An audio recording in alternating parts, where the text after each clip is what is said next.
Greg Hanna. Greg, what's going on, man? How are you? Doing amazing.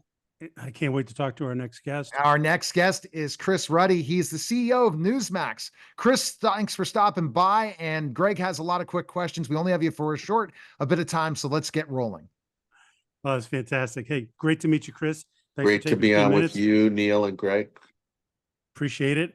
Real quick, I just wanted to touch base with you. I heard that you guys were going IPO. You want to talk about that real quick?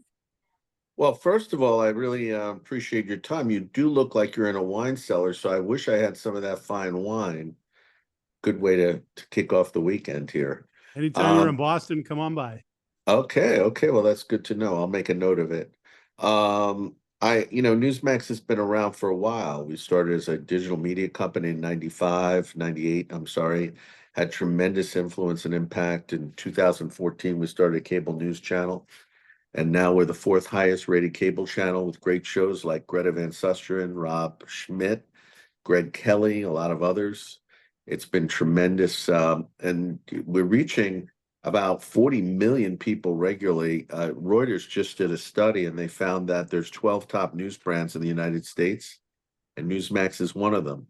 We felt like with the tremendous interest in Newsmax, we should go public. We're so close to overtaking CNN in the ratings, on Nielsen ratings.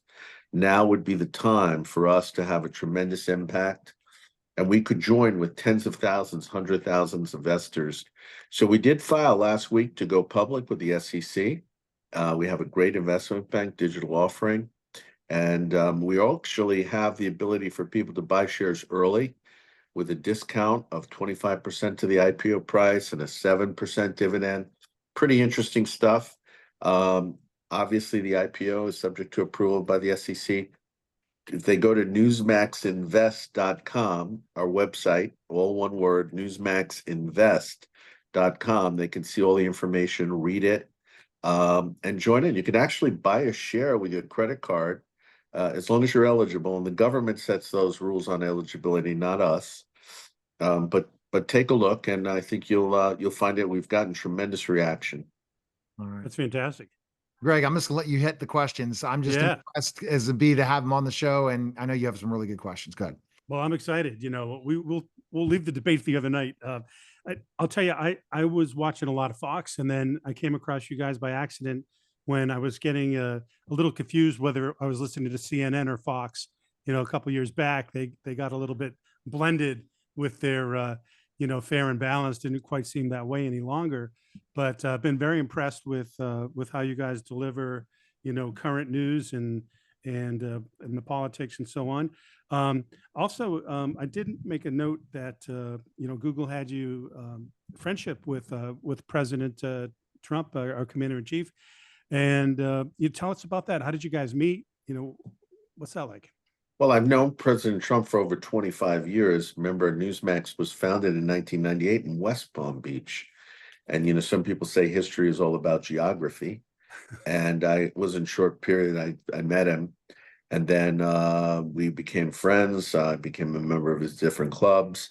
Newsmax was the first to take him seriously as a political person. Remember, he used to be a Democrat. And we talked about him potentially running in 2012. He decided not to run. So Newsmax, although we have a very good friendship, I see him. I just saw him over a week ago here in New Jersey. Spent a couple hours with him, actually. Newsmax is still fair in its coverage to him and everyone else. We cover him. We have people that are critical of him.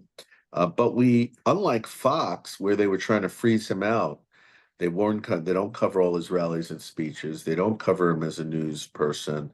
The chairman of Fox once said they wanted to make Trump a non-person. I think that's wrong. I think our job is to report the news, let the public decide.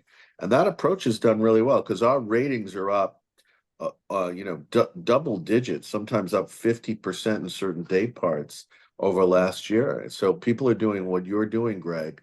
They're checking out Newsmax on their cable systems. They're saying, okay, I like it. And they're sticking. And that's great. It's been an exciting adventure for us. Yeah, That's great. It definitely seems like an exciting adventure. And I'm just going to go with the point. It's just that ultimately, at the end of the day, you guys are doing something different than your competitors.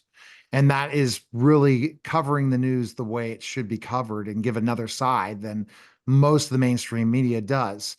And I think then I remember Newsmax and listening to commercials when I listened to Limbaugh and Sean Hannity before it even was television, or it was starting to be television. You Yeah. really picked the right time to go with what this model's become, right?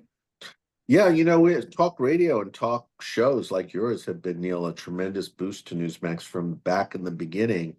People like Mike Reagan, Rush Limbaugh mentioned Newsmax. I knew Rush; he lived near me.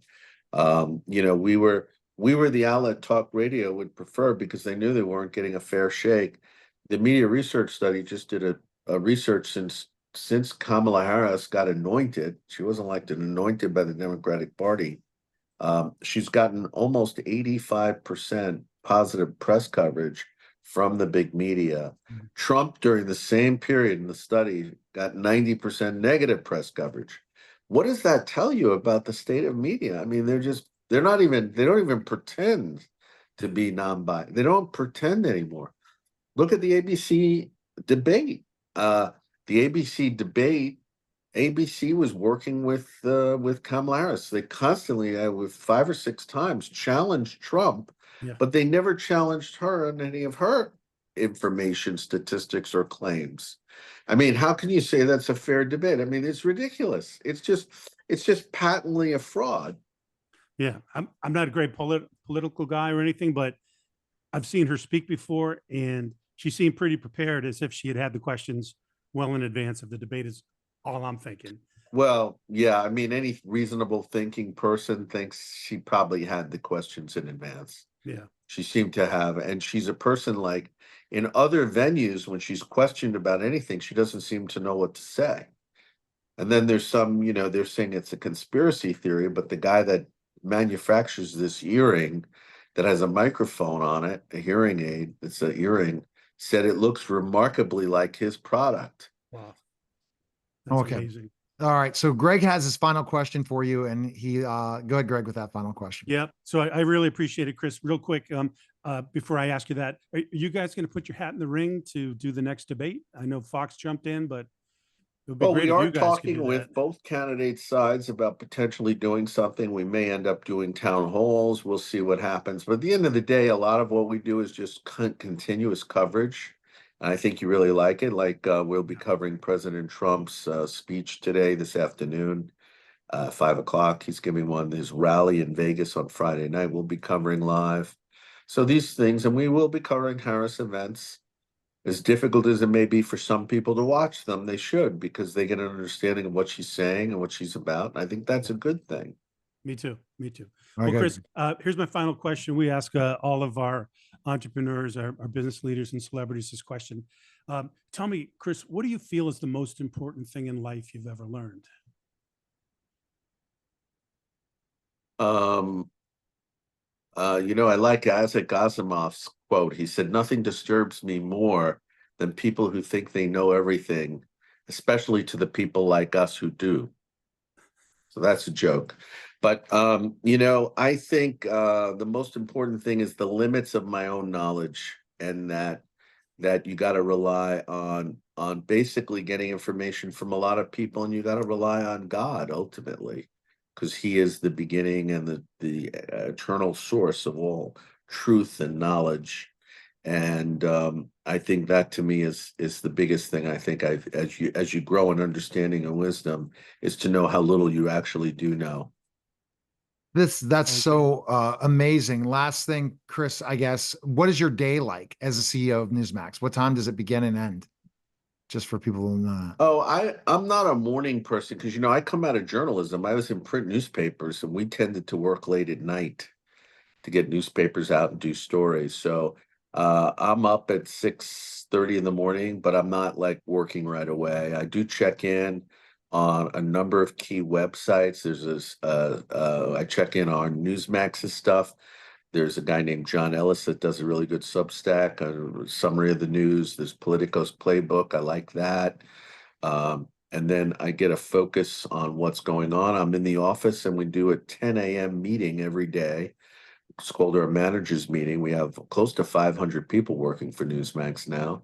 So that's an important meeting. And then I take usually visitors and guests late morning. And if I have a lunch or business lunch or a working lunch, And then I do a lot of wind-up stuff, and then occasionally interviews like your show, or I'm traveling, or there's things interrupting the day. But a lot of the business stuff I like to do in the morning, and then do shows like this or other meetings that are less critical for the business in the afternoon. All right. Well, we appreciate it, Chris. Thanks again. Neil, thank you so much. All right. Really, Check out Greg, nice to Newsmax, meet guys, you. if you've not, and we appreciate it. All right. That's special simulcast of the Neil Haley Show. It's celebrity interviews live from the Grotto. Greg Hanna, guys. Take care.